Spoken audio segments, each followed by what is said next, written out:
Today, I'd like to talk to you a lot about stubbornness, which is one of my core skills, but also how to use that type of stubbornness in order to refuse to become miserable about absolutely anything. Now, this title has been blatantly stolen. It's the title of a book by Albert Ellis. I'll link it to you in the last slide again. But this is all about resilience and it's based in Stoicism. But before we begin, I just want to set the scene to about a year ago where I was in quite a tough situation. And I'm going to use this tough situation to explain all these concepts and the way I use these techniques to manage my stress levels. So here we go. Now, as a consultant, you tend to enter teams in quite unexpected ways. So, this is the situation that I knew I was entering into. It was going to be a 7-person team. I was replacing the tester of the team. We knew that our business analyst was leaving us, but someone was already lined up. So, we knew there would be two new people, and the rest of the team was expected to stay stable. Now, you will notice I have labeled this team misery. The moment I entered, I did notice that the team wasn't very happy together. There were no socials, there was not much joking around. John, our product owner, definitely seemed to be a big fan of playing the blame game. So he pushed on the team a lot and he put a lot of pressure on there. But I figured, we'll manage this, we'll see how it goes. And I think it will get better. 2 weeks later, this is what happened. So our business analyst told us that he's not coming. He basically didn't sign the contract after spending a day with the team. Decided it was too dangerous having just come out of a burnout. So there was no way he was going to come and work with us. Our developer, who'd been with the team for 7 years, announced that he was quitting in 2 months' time. And our team lead, Joe, suddenly stayed home after we didn't meet a sprint deadline. And for 3 days, basically fell off the map. So we spent that week very depressed, with John yelling at us and all of us being quite miserable all at the same time. And I honestly felt about 2 weeks in, what am I doing here? Can I still quit? Can I go and find a different project, please?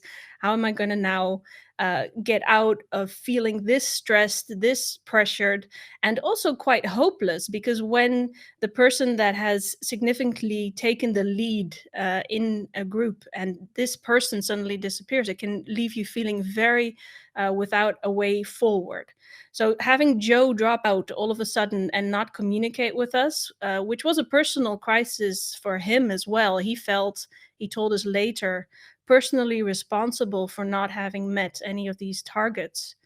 So he felt so bad and so pressured that he felt unable to come and face us and come into work or even explain his absence. So that just was about where the team was at. So how do you avoid becoming miserable in a situation like this? Now, luckily for me, I am an avid reader and I had discovered Stoicism through a coach of mine 2 years before.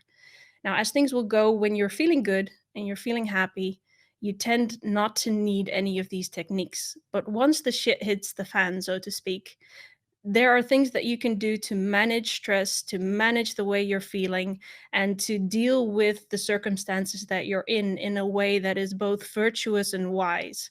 And this is what Stoicism is all about. Stoicism is about finding a way to become calm. So I like this as a little picture. I have it in a lot of my notebooks. I think about it as a way to load calm, a way to get to a situation where you're not necessarily very happy, very sad, or very miserable or ecstatic, but you're generally just calm. I like to call this the more or less okay. Not more okay, not less okay, but more or less okay. So somewhere just about in the middle. So my advice would be to everyone to become a stoic. And to do this, there's a couple of exercises I want to take you through that I used very actively during this period again. I had used them before in the 2 years previous, but I dropped them for a while, which again coming back to this whole mental exercises, a lot of these things I would recommend to keep training and keep exercising even when things are going well, because once you end up in situations that are very stressful, having these techniques be very natural and very at your fingertips, so to speak, is essential for finding your way back to calm. So there's three techniques I want to share with you, and then as a surprise today, I'm adding a fourth bonus one because I found out that it's nice to give a sort of a last big bang exercise to take you away with a lot of action oriented thoughts. So, just to be clear, it's all based on Stoicism, but a lot of these things are also what are called cognitive behavioral therapy techniques. So, there's a lot of overlap between these two.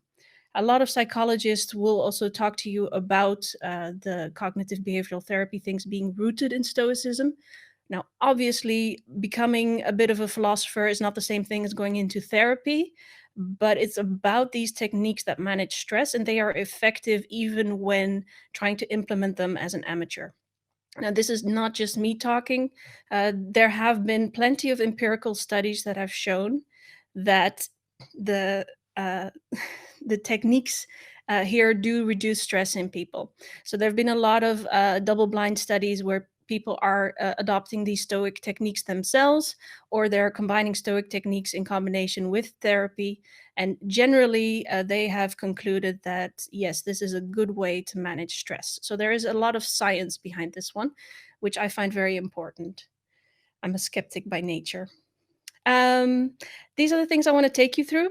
Negative psychology, imagining the worst, preparing for the worst, morning meditations or morning reflections, as I like to call them, because it's not so much a meditation as we just did previously with Joanna. There's a view from above exercise, which actually can be a guided meditation. I'll walk you through that one.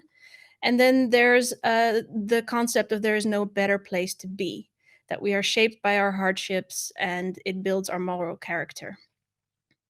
So, the first thing I want to take you through is it could be worse, it really could. There's a story about Albert Ellis, the author of this book, which I based the presentation on. He was in his late 80s and he was still doing seminars, and he was in a big group. At the time, he was already wheelchair bound. And he asked the audience to imagine the worst thing that could happen to them. Now, the worst thing that could happen to somebody, one of the audience members offered, well, you could get run over by a bulldozer. There's literally nothing worse, right? So Albert Ellis, 80 at the time, squeaks over in his wheelchair and he rolls up to this person and then he asks them, at what speed was the bulldozer driving when you got run over? So this is one of the fundamental illustrations of this concept. So I'm stuck in this team. Everybody's miserable. My team members are gone. They're absent. They're not connecting with me. There's so much stress. There's people literally yelling at me. How could that be worse? Well, it doesn't take that much imagination. There could be an international pandemic, for instance. Not that that would happen. Or some team member could have died, literally. That would have been a lot worse. I could have gotten really sick. I could have gotten depressed, for instance. And I could imagine that even externally to the team, things might happen. The company might go bankrupt. We might all be out of a job. Now, these kinds of things you would think they would make you feel worse, but what they generally tend to do is the more actively you try and imagine the situation being worse than it is, the better you feel about the situation you're in. So, literally imagining, in this case, I focused on Chris. Chris was one of the more stable factors, more amiable guys in the teams. I imagined that Chris got sick and died. And I imagined this to such a detail that you picture yourself going to bring flowers to his hospital bed. You imagine going to the funeral and holding hands with his wife and condoling her. Try and be as imaginative as possible about the bad situation and how you would feel and let it impact you. So, a really good imagination helps a lot with this type of exercise. Again, this is one I also use a lot with my kids. Say you fall down, you scrape your knee. One of the things I like to do with them is, it could be a lot worse. You could have just not, uh, you could have had an elephant step on your toe. And then my kids by now, they're very used to me and they're very practiced at this. So they have their own favorites, which they add to it. So after the initial screaming sort of subsides, they'll be like, yeah, well, a house could have fallen on my head, mommy. Like, yes, a house could have fallen on your head. That would have been much worse. And then an airplane could have come out of the sky and dropped on us. Yes, that would definitely have been much worse. And so this is a way that helps them sort of relatively put the harm that they're currently in perspective, that yes, it could be much worse. There's another side to this as well, which is in dealing with these hardships. Now, everyone has situations in their lives which are incredibly tough to deal with. And I think that's something that when you are in a situation you're in, it's good to reflect back on. If you have had times in your past that were worse, this is the moment to go back to those journals, dig it back up, bring those emotions back up, and realize that at the time you got through those. And also, right now, it's maybe not as bad. So it helps you to put those feelings into perspective. Another good exercise to do when it comes to feeling, uh, imagining the worst, is to have these morning reflections. I like to take some time, particularly when I'm feeling stressed, to just spend a few minutes in the morning reflecting on a Stoic quote. Now, I have a little app and it serves me up a quote by Seneca or Marcus Aurelius every morning. And one of the things I do is I do these writing exercises because it helps me to calm down. Now, the writing exercise is look at the quote and try and personalize it. So put it in a way that works for you, a kind of wisdom, a little book of wisdom in the end that you take with you. That's the goal of this. So you get things like this. Marcus Aurelius was a Roman emperor and he had to deal with a lot of politics. There was a lot of backstabbing going on and people asking things of him the entire day. So you get a quote like this: begin in the morning saying to thyself, I shall meet with the busybody, the ungrateful, the arrogant, the deceitful, the envious, and the unsocial. Now, before you suffer through the entire quote, I'll give you something that's a lot more manageable in these days. So this is my translation. In the morning, I begin by saying to myself, today I shall meet the indecisive product owner, the incompetent developer, the irate manager, and the coffee machine that never works right and it really spits out the most disgusting coffee in the world. I have dealt with these before, and thus I know I can do so again. I will not let them make me miserable, for it is my view of them that makes them annoying.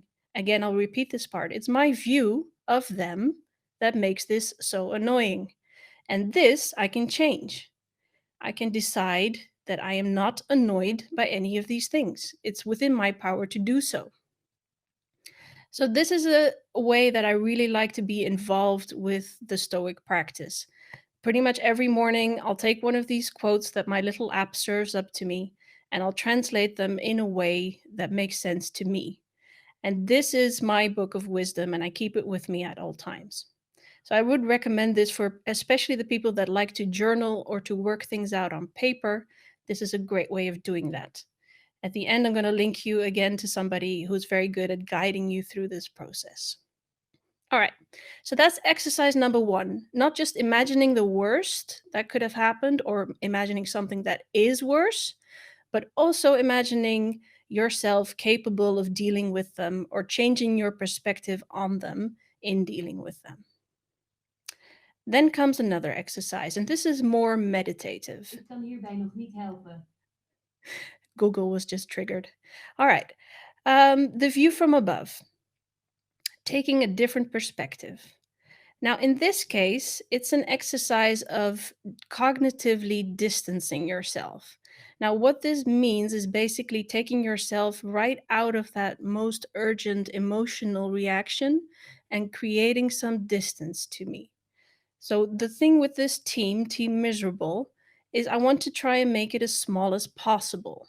So instead of feeling in the middle of things, dealing with Joe not being there, knowing that their William is leaving, I zoom out of it a bit. And I do this mentally, just sitting by myself. It can be anywhere, it doesn't have to be in a closed space. But I sort of zoom out of the room and I look at us from above. we're sitting in the office or at least at home right now. But I zoom out of that space, it's like, okay, taking a step back, this team is part of a department. This department is in this company. This company is in this city. It's in this country. And I zoom out and out and out until I feel that I am standing quite above everything. So I zoom out basically to the top of a mountain. That's the idea. And as I'm standing on top of this mountain, everyone that's down there, they're just tiny, tiny little ants being really busy about their lives, going through the marketplace, going to work, being upset over trains being late. But I'm on top of the mountain, so I'm not in the middle of it. And this exercise disassociates your mind from the urgency of the here and now. And it's a way to create calm again. So this is another way to sort of distance your emotions from the shitty situation that you're in. And this one can be used at any time. If you're feeling overwhelmed right at that moment, it's a good exercise to do. I also like to add a lot of empathy into the people I'm seeing from the top of this mountain. Because to me, that just feels very natural. But that's a personal thing, not necessarily a stoic thing. So when I'm up there, I'm also very sympathetic towards the people that are rushing around trying to get their work done. Everybody's obviously doing their best. And from this distance, it actually looks a bit like an anthill. And all the ants are very productively trying to help and contribute to the anthill itself, and I'm very happy.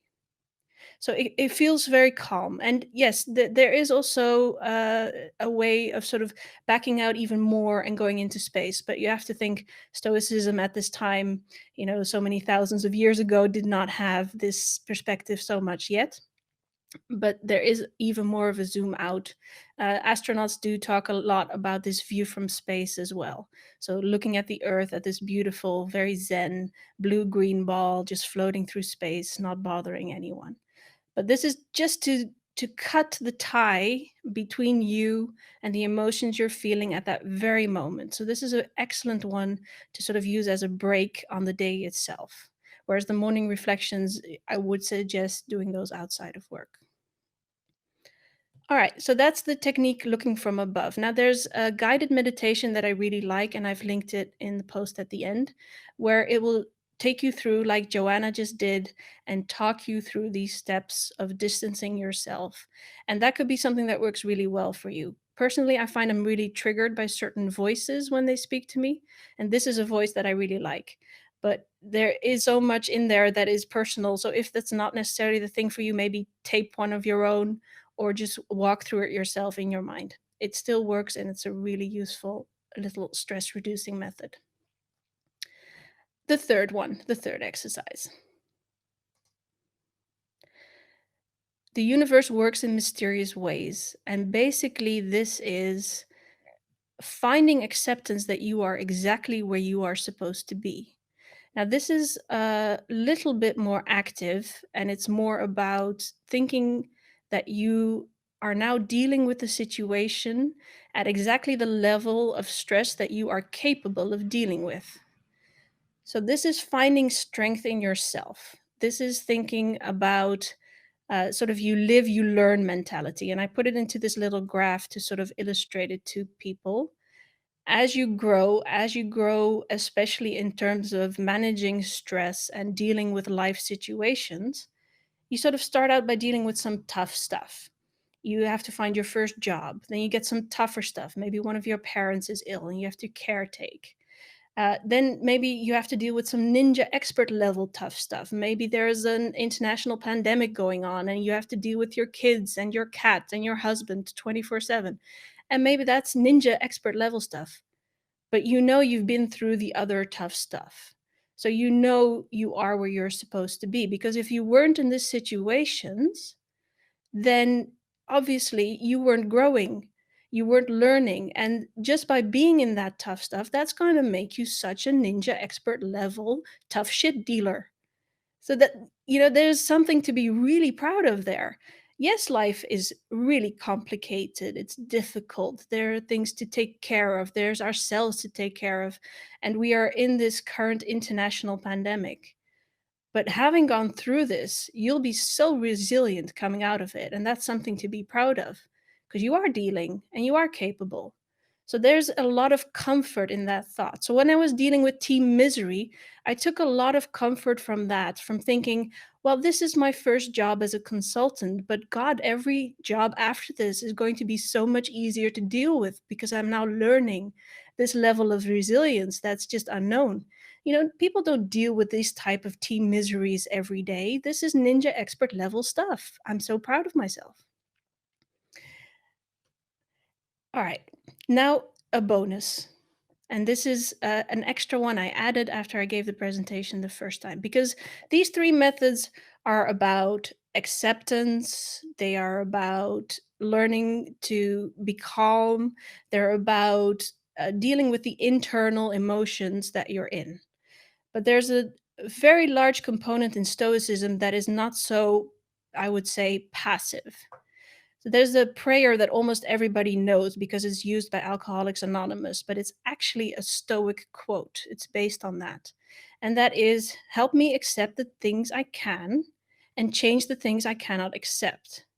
So all of these three exercises so far have been about accepting the world as it is, dealing with the fact that you're in the mud, you're in there dealing with the tough shit, and you're learning to accept and deal with that. The other side of this coin is action oriented. So help me now to deal with this by taking action. So, what if acceptance is not enough?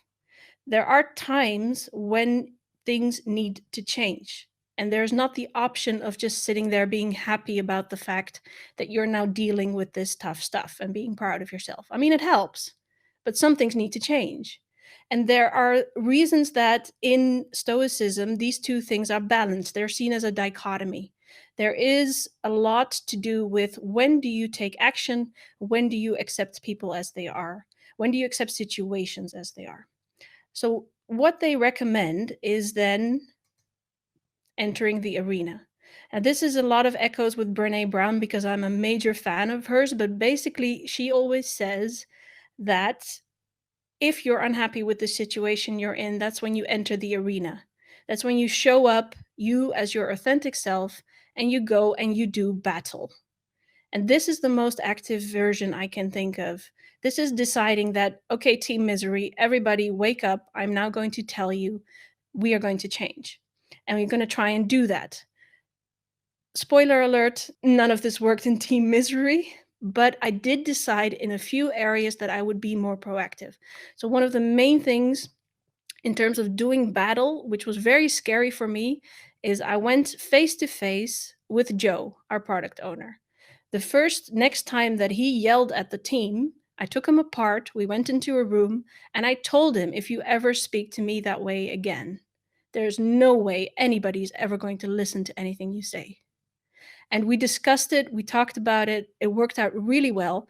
In the end, he only yelled at our suppliers and all the other departments, but no longer at the team. So I wouldn't say that it was a battle won, but it was helpful. So there is a very active side to Stoicism as well, where you have to deal with the situation that you're in. And Marcus Aurelius knew this very well. He was at one point betrayed by his brother who tried to usurp his throne.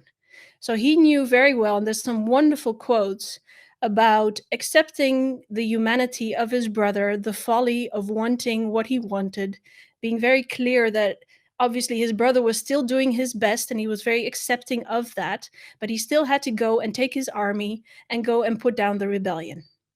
So there's that dichotomy constantly. One thing I would advise in terms of using these Stoic exercises is to separate them in the moments of practice.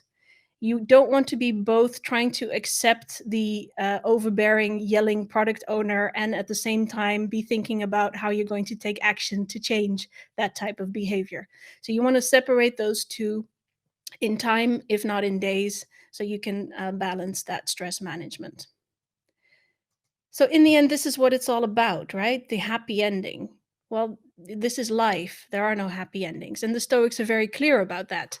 They basically say you have a choice. You are dealing with this life as it is. If you don't like it, go ahead and leave. They're very clear about that. And it's very confrontational, this attitude towards death. But they're basically saying if you're sticking with it, if you're staying in this battle, you're staying in this life, then you have a duty to try and be wise and virtuous and be more or less okay all of the time.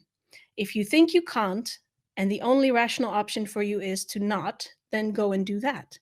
And it's an incredibly pragmatic way of looking at things, and I find a lot of comfort in it, but I'm sure a lot of people will find that one quite tough. So, this is the goal for me. I want to be more or less, and this part's very important, more or less okay all of the time.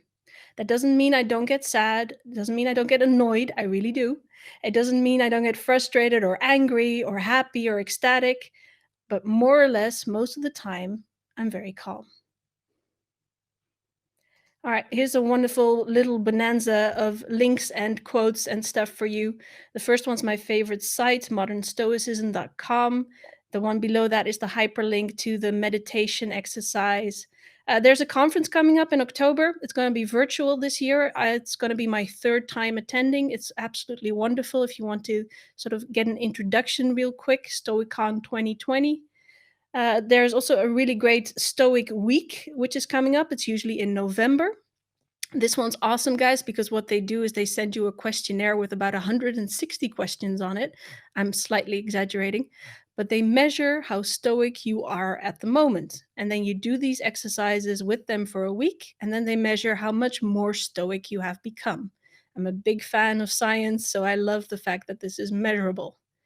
In terms of journaling and these writing exercises, the stoicwriter.com, it's this awesome lady, Kristen. She'll guide you through, she'll help you with all the exercises.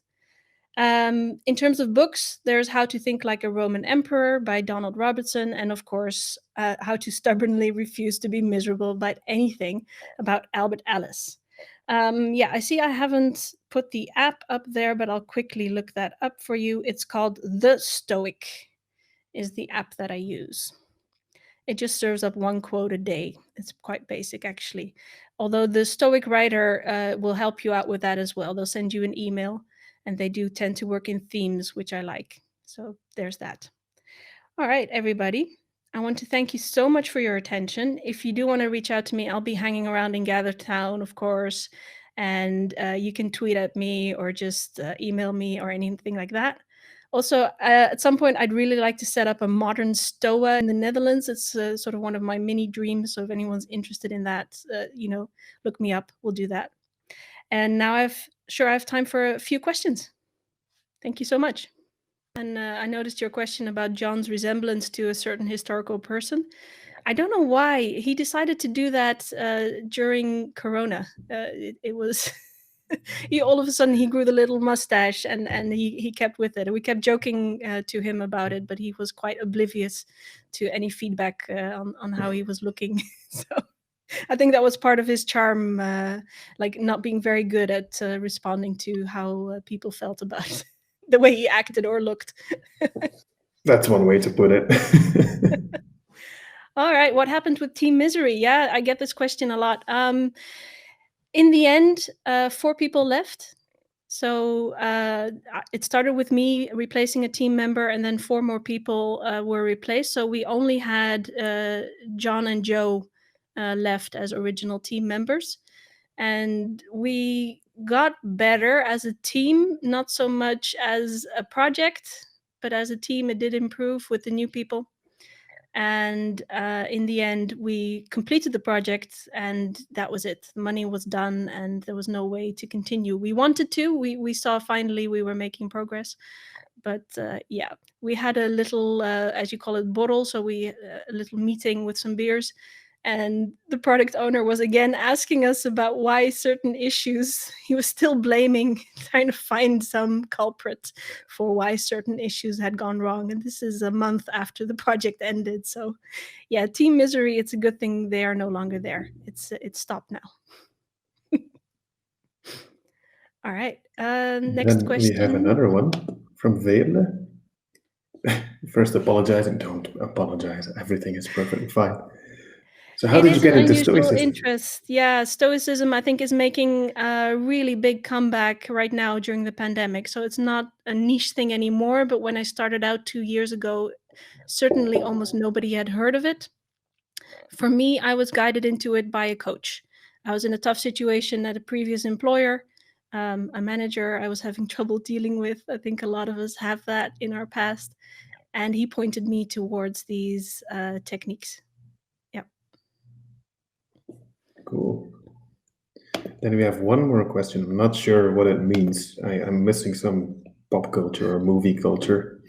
But did the team Misery get a Kathy Bates? No, so they didn't. So the team just ended. I didn't really manage to turn any of those things around, and I tried within the bounds of what I felt I wanted to do. I was very careful about managing my energy in terms of trying to change an entire team.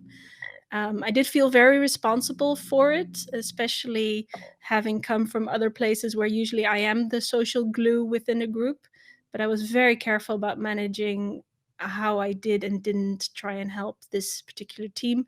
I was much more focused on coming out of it more or less okay.